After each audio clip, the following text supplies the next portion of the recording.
నమస్తే. పొంగనూరు పొంగనూరు నియోజకవర్గంలో నిన్న జనసేన రాజకీయ పార్టీ పెద్ద బహిరంగ సభ నిర్వహించింది. దీనికి ప్రత్యేకంగా పవన్ కళ్యాణ్ గారి సోదరుడైనటువంటి నాగబాబు గారిని ఆహ్వానించారు.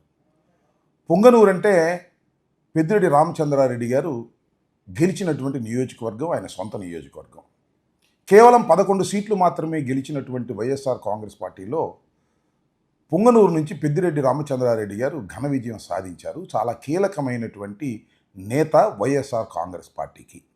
బహుశా జనసేన రాజకీయ పార్టీ పెద్దిరెడ్డి రామచంద్రారెడ్డి గారిని ఘాటుగా విమర్శించాలనే ఉద్దేశంతో ఈ బహిరంగ సభ నిర్వహించారని నేను భావిస్తున్నాను. తప్పేం లేదు, గట్టిగా విమర్శించాలని అనుకోవటం జనసేన రాజకీయ పార్టీ, పైగా మా ప్రత్యర్థి రాజకీయ పార్టీ ఏ విధమైన తప్పు లేదు. దానికి ప్రత్యేకంగా నాగబాబు గారిని ఆహ్వానించారు. మన ఉప ముఖ్యమంత్రి గారి సోదరుడు, ఆయన కూడా వచ్చాడు, ఆ సభలో పాల్గొన్నారు. ఆయన కూడా ఉపన్యసించాడు.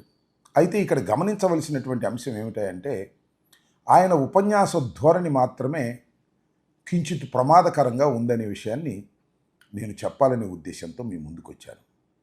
ఆయన ఉపన్యసించే ముందు ఆయన మాట్లాడినటువంటి మాటలు ఒక్కసారి మీరు చూసి. కూటమి ప్రభుత్వం వచ్చి 7 నెలలు అయింది, ఇంకా అది చేయలేదు, ఇంకా అది చేయలేదు, ఇది చేయలేదు, ఆ స్కీమ్ రాలేదు, ఈ వెల్ఫేర్ స్కీమ్ రాలేదని నోటుకొచ్చినట్లు వాగే వైసీపీ గోండాలకి, కుక్కలకి, వైసీపీ సన్నాసులకి ఒక విషయం చూశారు కదా, ఎంత అహంకారపూరితమైనటువంటి మాటలు నాగబాబు గారు మాట్లాడుతున్నారు. నాగబాబు గారు అంటే కేవలం పవన్ కళ్యాణ్ గారి సోదరుడే కాదు, జనసేన పార్టీని ఆల్మోస్ట్ ఆల్ నడుపుతున్నటువంటి వ్యక్తి. ఇంకొక మాట చెప్పాలంటే కాబోయే మంత్రి. ఆయన మంత్రిగా చేయబోతున్నాను అని సాక్షాత్తు ముఖ్యమంత్రి గారే లిఖితపూర్వకంగా ఆయన కమిట్ అయ్యాడు. కమిట్ అయ్యి చాలా రోజులైంది అనుకోండి, అది వేరే విషయం. కానీ భారత రాజకీయాల్లో ఎక్కడా కూడా లిఖితపూర్వకంగా త్వరలో ఈయన్ని మేము క్యాబినెట్లోకి తీసుకుంటున్నాము అని లిఖితపూర్వకంగా హామీ ఇచ్చినటువంటి సందర్భాలే లేవు. మరి ఎందుకు హామీ ఇచ్చారు, దాని వ్యూహం ఏమిటో మనకు తెలియదు అనుకోండి, అది వారి సొంత వ్యవహారం. కానీ లిఖితపూర్వకంగా ఇచ్చి చాలా రోజులైనా ఆయన్ని క్యాబినెట్లోకి తీసుకోలేదు. సరే, అది కూడా వారి వ్యూహానికి సంబంధించినటువంటి అంశం అనుకోండి. ఏమి జరగబోతుందో, ఏమి జరుగుతుందో తర్వాత మనం చూద్దాం.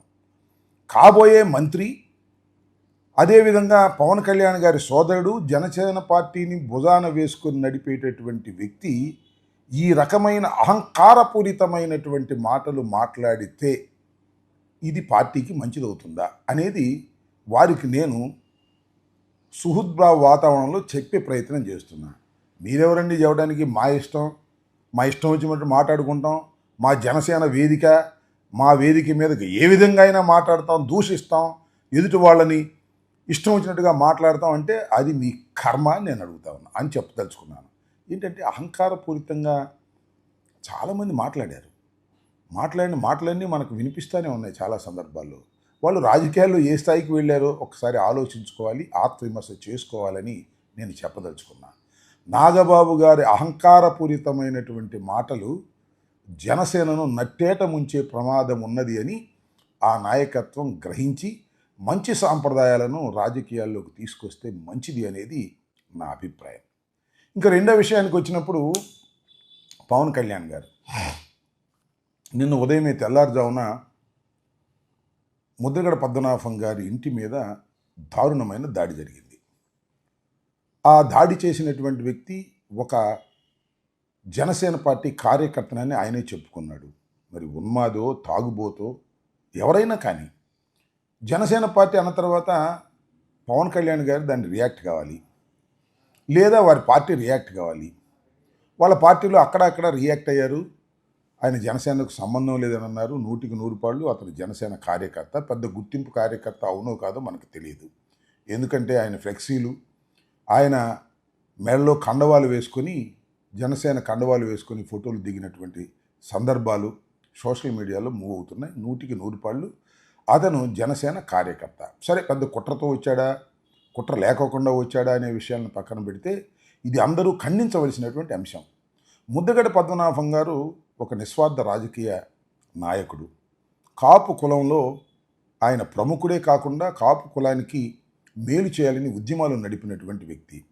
అలాంటి వ్యక్తి ఇంటి మీద దాడి జరిగితే పవన్ కళ్యాణ్ గారు కాముగా ఉండటం సమంజసం కాదు. సరే, కాముగా ఉంటే ఉన్నారు పో. చాలా సందర్భాలు అనేవాడు మీకు గుర్తుందా? నా మీద విమర్శ చేయాలంటే జగన్మోహన్ రెడ్డి గారు మళ్ళీ కాపుల్ని తీసుకొచ్చి నా మీద విమర్శ చేస్తాడు, ఇదేం అన్యాయం అని మాట్లాడేవాడు. ఇవాళ నేను అడుగుతా ఉన్నా పవన్ కళ్యాణ్ గారు, ముద్దగడ పద్మనాభం గారి ఇంటి మీద దాడి జరిగితే దాన్ని ఖండించడానికి వారి కుమార్తెను మీరు మీడియా ఈరోజు కిర్లంపూడిలో నాన్నగారింటి దగ్గర దాడి జరిగిందని టీవీలో చూసి చాలా బాధపడుతున్నారు.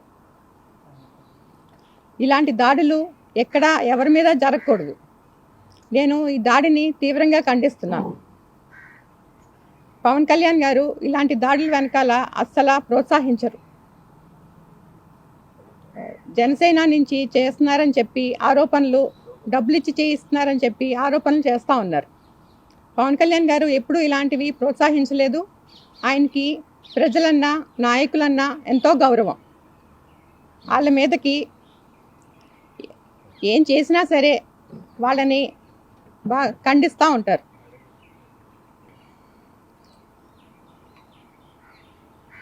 పోలీసులు ఈ విషయాన్ని క్షుణ్ణంగా పరిశీలించి ఎవరు చేయించారు, డబ్బులు ఇచ్చి చేయించారు అని, ఎవరికి లాభం అన్నది మొత్తం తెలుసుకుని బయట పెట్టాలని నేను కోరుకుంటున్నాను. మీరు ఆ రకంగా అప్పుడు అన్నారు, ఇప్పుడేమో మీరు ఆ రకంగా ప్రవర్తిస్తున్నారంటే ఏంటి మీ నైతిక విలువలు ఎలా ఉన్నాయో నాకు అర్థం కావటం లేదు. మీరు చాలా సందర్భాల్లో మౌనంగా ఉంటున్నారు. ఇది మంచిది కాదు. ఎందుకు చెప్తున్నానంటే ముద్దగడ పద్మనాభం గారి ఇంటి మీద దాడి జరిగినప్పుడు మౌనంగా ఉండే ప్రయత్నం చేస్తున్నారు. అలాగే అల్లు అర్జున్ అరెస్ట్ చేసినప్పుడు మౌనంగా ఉండే ప్రయత్నం చేశారు. అలాగే మాధవి లత అని ఒక సినిమా ఆర్టిస్ట్, హీరోయిన్, ఆమె మీద జేసీ ప్రభాకర్ రెడ్డి తీవ్రంగా విమర్శలు చేసినప్పుడు, అగ్లీగా విమర్శలు చేసినప్పుడు కనీసం ఖండించేటటువంటి ప్రయత్నం. మీరు ఏ ఫీల్డ్ నుంచి అయితే ఇంత పెద్ద ఎత్తున నాయకుడిగా పెరిగారో ఆ ఫీల్డ్లో జరుగుతున్న అన్యాయాల గురించి కూడా మీరు ఖండించుకోకుండా మాట్లాడుకోకుండా ఉండటం సమంజసం కాదు. సమయం వచ్చినప్పుడు మాత్రం ఆవేశపూరితంగా ఊగిపోతూ ఉపన్యాసాలు చెప్తారు. మీ అన్నదమ్ములు ఇద్దరు ఎప్పుడు ఏం మాట్లాడతారో అర్థం కాకపోతే మీకే ప్రమాదం అని చెప్పే ప్రయత్నం ఇది అని నేను ఈ సందర్భంగా చెప్పదలుచుకున్నాను. ధన్యవాదాలు. గంజాయి అమ్ముతారు అని అసలు ఆ అమ్మాయి ఫోటో చూశారా మీరు? ఉత్తపిత్తలుండి రోజాస్ వేసుకుంటాను. అట్లా అమ్మాయే చెప్పేది. నాయనా అవేంటూ ఉన్నాయి కదా బీజేపీలో సబ్ కాస్ట్, బజరంగ్ దళ, ఇంకా ఏంటంటే ఉన్నాయా, పరిషత్. మంచి అమ్మాయినని పెట్టకూడదా? దానికే పేరు లేదు. అదే ఒక పెద్ద ప్రాస్టిట్యూట్. మా ఊర్లో ఒక 2 నెలలు సినిమా షూటింగ్ చేసినారు. నన్ను పర్మిషన్ అడిగినారు, గాయత్రిది. మా లెక్చరర్ ఇల్లు చూసి. హిట్ టీవీ యాప్, ఇందులో short news, live news, entertainment shows, movies, digital magazines తో పాటు మీ జిల్లా వార్తలను కూడా ఫ్రీగా చూడొచ్చు. అంతేకాదు కేజీ నుంచి పీజీ వరకు విద్యార్థులకు స్కాలర్షిప్ కూడా అందిస్తున్నాం. ప్రతి వారం 10 మందికి లక్కీ డ్రా ద్వారా ఒక్కొక్కరికి 10,000 రూపాయలు అందిస్తున్నాం. ఇంకెందుకు ఆలస్యం, వెంటనే హిట్ టీవీ యాప్ ని డౌన్లోడ్ చేసుకుని ఫ్రీగా ఎంటర్టైన్మెంట్ పొందండి. Hit TV app. Hit TV app. Please download hit TV app. Hit TV యాప్ని ఫ్రీగా డౌన్లోడ్ చేసుకొని ఎంజాయ్ చేయండి. మీకు నచ్చిన ఎంటర్టైన్మెంట్ కోసం హిట్ టీవీ యాప్ ని ఫ్రీగా డౌన్లోడ్ చేసుకుని ఎంజాయ్ చేయండి. హిట్ టీవీ యాప్ని డౌన్లోడ్ చేసుకుని ఆస్వాదించండి, ఆశీర్వదించండి. ఇంతమంది సెలబ్రిటీలు హిట్ టీవీ యాప్ ని డౌన్లోడ్ చేసుకోండి అని చెప్తున్నారంటే ఎంత మంచి యాప్ ఆలోచించండి. అమెరికా అమెరికా అమెరికా అమెరికాలో చదవాలనుకునే వాళ్ళకి విశ్వసనీయమైన పేరు మన శౌర్య కన్సల్టెన్సీ. UK లో 1 year masters. UK లో 1 year masters. 2 years work permit up to 5 years visa. Contact Saurya Consultancy. Contact 89851 89851.